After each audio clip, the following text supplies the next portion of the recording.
Hello student, मी professor सागर मोहिते. आज आपण आयडॉलचे काही अपडेट्स आपण बघणार आहोत. Institute of distance and open learning, university of Mumbai. बघा, काही दिवसापूर्वी मी एक व्हिडिओ तयार केलेली होती. त्यामध्ये एक्झामच्या डेट डिक्लेअर झाल्या होत्या. ओके, काही रिपीटर्स एक्झामच्या मॅक्झिमम रिपीटर्सच होते. काही फ्रेश स्टुडंटच्या सुद्धा एक्झाम चालू होणार होत्या. त्या सर्व एक्झाम्स 23 नोव्हेंबरपासून चालू होणार होत्या. यामध्ये SY BCom फ्रेश होते, जानेवारी डिसेंबर पॅटर्नचे. MA पार्ट 2चे फ्रेशचे एक्झाम चालू होणार आहेत 24 नोव्हेंबरपासून. म्हणजे ह्या एक्झाम्स चालू होणार आहेत. MCOM पार्ट 2च्या फ्रेश एक्झाम चालू होणार आहे 24 नोव्हेंबरपासून. आता ह्या एक्झामचे ना, यातल्या काही एक्झामचे ॲक्च्युली टाईम टेबल डिक्लेअर झाले, टाईम टेबल अवेलेबल झालेले आहेत. हे टाईम टेबल आहे SY BComचं टाईम टेबल आहे, सेकंड इयर BComचं टाईम टेबल आहे. ओके, आणि ते एक्झाम्स होणार आहेत, त्या सर्व ॲक्च्युली ऑनलाईन एक्झाम होणार आहेत आता. ओके, आणि FY BCom SY BComचे जे एक्झाम्स आहेत ते ॲक्च्युली म्हणजे काही एक्झाम्स अशा आहेत का त्या जे रिपीटर स्टुडंट आहेत आणि ते कधी FYला त्यांना KT आहे आणि SYचे एक्झाम ते आता रेग्युलरचे अपियर करणार असतील, तर त्यांचे FYचे KTचे एक्झामसुद्धा याच वेळेस होणार आहेत. ओके, म्हणजे सेम टाईमला, कारण की तुमचा टोटल जो एक्झामचा टाईम आहे एका दिवसाचा, ते सकाळी 9 ते संध्याकाळी 6 वाजेपर्यंत आहे. त्यामुळे कधी KTचा पेपर असेल, तर तो सुद्धा पेपर तुम्हाला एकाच दिवशी द्यायचा आहे. KTच्या पेपरसाठी तुम्हाला दुसरा दिवस अवेलेबल नाही आहे. तुम्हाला एकाच दिवशी तर दोन्ही एक्झाम द्याव्या लागतील. कधी KTचा पेपर कधी अवेलेबल असेल तर, म्हणजे त्या दिवशी कधी तुमचा KTचा पेपर असेल तर. नाहीतर बऱ्याच वेळेस असं होतं की मुलांना कन्फ्युजन होतं का दोन्ही जे पेपर आहेत ते एकाच दिवशी आहेत, तर आम्ही कसे पेपर द्यायचे. ओके, तर ते तुम्हाला 9 ते 6 एक्झाम असल्यामुळे तुम्ही 2 स्लॉट तुम्ही यूज करू शकता. एक फ्रेशची एक्झाम तुम्ही एका तासामध्ये द्याल आणि दुसऱ्या जे ATKTचा जो पेपर आहे, तुमचा जो KTचा जो पेपर आहे, त्याची एक्झाम तुम्ही दुसऱ्या 1 तासामध्ये द्याल. ओके, अशा पद्धतीने तुम्ही एक्झाम अपियर करू शकता. ओके, हे टाईम टेबल आहे. 24 नोव्हेंबरपासून एक्झाम सुरू होत आहे, ती 2 डिसेंबरपर्यंत आहे. हे त्याचं टाईम टेबल आहे. ओके, सेम सिच्युएशन SYBAचं सुद्धा टाईम टेबल अवेलेबल झालेलं आहे. नोव्हेंबरमध्ये एक्झाम आहे ती. ओके, इथे सुद्धा काही सूचना प्रोव्हाइड केलेल्या आहेत. ॲक्च्युली त्या व्यवस्थित तुम्ही रीड करा. ॲक्च्युली टाईम टेबल डाउनलोड करून घ्या युनिव्हर्सिटीच्या वेबसाईटवरून. ओके, आणि तुम्हाला त्या टाईम टेबलमध्ये तुम्ही त्या सूचना दिल्या त्या व्यवस्थित रीड करा. ओके, हे जे BAचे जे टाईम टेबल आहेत त्याच्याबद्दल मी थोडंसं सांगू इच्छितो. हे जे पेपर कोड दिलेले आहेत त्यानुसार ॲक्च्युली इथे त्यांचे पेपर्स ॲक्च्युली अरेंज केलेले आहेत. म्हणजे तुमच्या हॉल तिकीटवरती तुम्हाला समजेल का कुठला पेपर कोणत्या दिवशी आहे ते. पण तुम्हाला कधी हॉल तिकीट कधी तुम्ही डाउनलोड केलेलं नसेल तर एक गोष्ट लक्षात ठेवा, या पेपर कोडनुसार तुमच्या एक्झाम्स होणार आहे.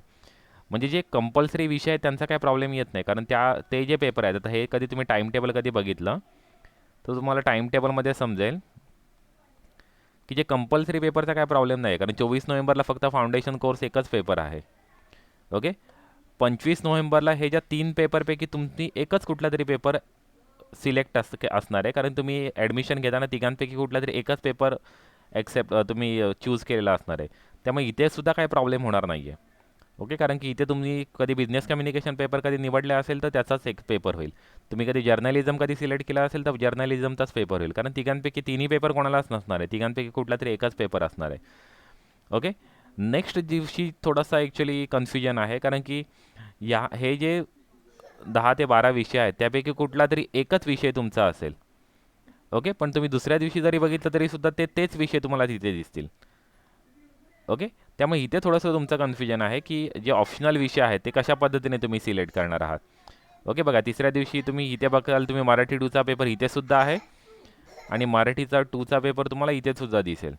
म्हणजे 26 नोव्हेंबरला सुद्धा मराठी 2चा पेपर आहे आणि प्लस तुम्ही बघितलं तर 30 नोव्हेंबरला सुद्धा मराठी 2चा पेपर आहे. तर यावेळेस तुम्ही कसं सिलेक्शन करणार आहे, तर एक गोष्ट लक्षात ठेवा की तुम्ही जे 3 पेपर जे सिलेक्ट केलेले आहेत, जे ऑप्शनल जे तुमचे 3 पेपर आहेत, तर त्या ऑप्शनल 3 पेपरसाठी हे जे कोड नंबर असाइन केले त्या कोड नंबरनुसार तुम्हाला ते तुमचे पेपर होणार आहेत. ओके, तुमचे ऑप्शनल हे सब्जेक्ट ऑप्शनल सब्जेक्ट असतील, तर त्यापैकी समजा कधी तुमचा फिलॉसॉफी, इकॉनॉमिक्स आणि हिस्ट्री असा कधी तुम्ही ग्रुप कधी निवडलेला असेल. ओके, असा कधी तुम्ही ग्रुप निवडलेला असेल तर तुमचा पहिल्यांदा पेपर फिलॉसॉफीचा होणार आहे, नंतर तुमचा इकॉनॉमिक्सचा होणार आहे आणि नंतर मग तुमचा जो लास्ट पेपर असेल तो होणार आहे या नंबरनुसार. ओके, या नंबरनुसार तुमचे पेपर होणार आहेत. ओके, समजा तुम्ही कधी कॉमर्स पेपर निवडलेला आहे, इको पेपर निवडलेला आहे आणि हिस्ट्री निवडलेला आहे, तर पहिले तुमची इकोची परीक्षा होणार आहे, नंतर तुमची हिस्ट्रीची परीक्षा होणार आहे, नंतर मग कॉमर्सची परीक्षा होणार आहे, कारण की तुमचे जे नंबर आहेत यानुसार. ओके, म्हणजे जो नंबर कमी असणार आहे त्याचा फर्स्ट पेपर होईल, जो नंबर जास्त असणार आहे त्याचा नेक्स्ट पेपर होईल, आणि जो सर्वात ज्या पेपरचा नंबर सर्वात हायेस्ट असणार आहे त्याची सर्वात शेवटी परीक्षा होईल. ओके, म्हणजे अशा पद्धतीने. ओके, हे सर्व पेपर तुम्हाला एकाच दिवशी दिसतील, कारण वेगवेगळे तुम्ही ऑप्शन सिलेक्ट करू शकता. म्हणजे काही जण कॉमर्स, रुरल डेव्हलपमेंट आणि एज्युकेशन असे 3च पेपर निवडतील. तर त्यावेळेस त्यांचा फर्स्ट पेपर कॉमर्सचा होईल, नंतर रुरल डेव्हलपमेंटचा होईल आणि नंतर एज्युकेशनचा होईल. ओके, पण तुम्ही कधी टाईम टेबल कधी बघितलं तर ते एकाच दिवशी तुम्हाला सर्व पेपर दिसतील. ओके, म्हणजे 26 तारखेला पेपर 2चे सर्व पेपर तुम्हाला दिसत आहेत. ओके, 27 तारखेला तुम्हाला 29 तारखेला तुम्हाला पेपर 3चे सर्व पेपर दिसत आहेत. ओके, परत 30 तारखेला तुम्ही कधी बघाल तर पेपर 2चे पुन्हा सेम पेपर दिसत आहेत. तर पुन्हा का दिसत आहेत? तर यापैकी तुमचा जो नेक्स्ट पेपर राहिला असेल तो तुम्हाला इथे द्यायचा आहे. ओके, म्हणजे पहिल्यांदा कधी तुमचा मराठी 2 पेपर असेल तर मराठी 2 तुमचा वरती पेपर झालेला असेल आधीच्या दिवशी. तर दुसऱ्या दिवशी तुम्ही हिस्ट्री 2चा कधी तुमचा दुसरा पेपर असेल तर हिस्ट्री 2चा तुम्ही पेपर देणार आहात. व या दिवशी पेपर 2चा. नंतर मग पुन्हा पेपर 3चा पूर्ण दिवस सर्व पेपर असतील, नंतर पुन्हा पेपर 2चे असतील.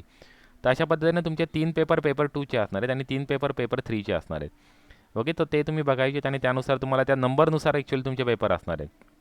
कोड नंबर जे असाइन केलेले आहेत ना त्यानुसार तुमचे ते पेपर असणार आहेत. Okay, same situation actually FY BAचे सुद्धा टाईम टेबलची असते. ओके, हे जे टाईम टेबल आहे ते FY BCOMचं टाईम टेबल आहे. ओके, FY BCOMचं टाईम टेबल आहे आणि सर्व ठिकाणी तुम्हाला ओके, आणि या सर्वांची मॉक टेस्ट आहे. ती एक गोष्ट लक्षात घ्या, मॉक टेस्ट तुमची 20 नोव्हेंबर ते 22 नोव्हेंबर या दरम्यान होणार आहे. तर मॉक टेस्ट कंपल्सरीली तुम्हाला द्यायचे, कारण मॉक टेस्ट दिल्यानंतर तुम्हाला कन्फर्मेशन होते की तुम्ही पेपर प्रॉपर देऊ शकता की नाही. ओके, आणि ही सुद्धा FY BCOMची एक्झाम आहे ती 23 नोव्हेंबरपासून सुरू होणार आहे, ती 1 डिसेंबरपर्यंत. ओके, अशाच पद्धतीने हे नेक्स्ट टाईम टेबल आहे. FY BAचं टाईम टेबल आहे, फर्स्ट इयर BAचं टाईम टेबल आहे. ओके, दुसरी एक अपडेट आहे, MCOM पार्ट 1चे जे मार्कशीट आहेत ते डिस्ट्रीब्युशन करायला अवेलेबल झालेले आहेत. ॲक्च्युली 14 ऑक्टोबरला नोटीस निघालेली होती, ते अवेलेबल झालेले आहेत. ओके, तर तुम्ही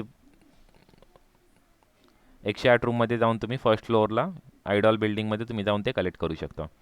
ओके, नेक्स्ट अजून एक अपडेट आहे, ती म्हणजे जे एक्झाम फॉर्म पूर्वी निघालेले होते ते विथ लेट फी 2 दिवस युनिव्हर्सिटीने ओपन ठेवलेले आहेत, 30 ऑक्टोबर आणि 1 नोव्हेंबर.